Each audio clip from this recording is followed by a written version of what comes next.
Со свечена седница на Општинскиот совет започна одбележувањето на празникот на општина Чешиново Облешево и 13 годишнината од нејзиното основање. Градоначалникот Костадин Личков и председателот на советот Тина Петрова во обраќањето пред присутните направија краток осврт на досегашното работење и развој. Беше речено дека жителите се горди на постигањата, посебно во решавањето на инфраструктурните проблеми, па иако претежно земјоделска, општината станува препознатлива на стопанската карта на Македонија. Во рамки на свечената седница, на ученици од општинските основни училишта им беа доделени признанија за најдобро изработени литературни творби на конкурсот што беше распишан по повод празникот.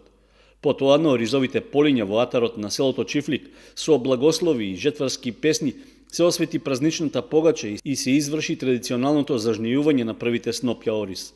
Според првиот човек на општината, во изминатиот период биле забележани значителни успеси.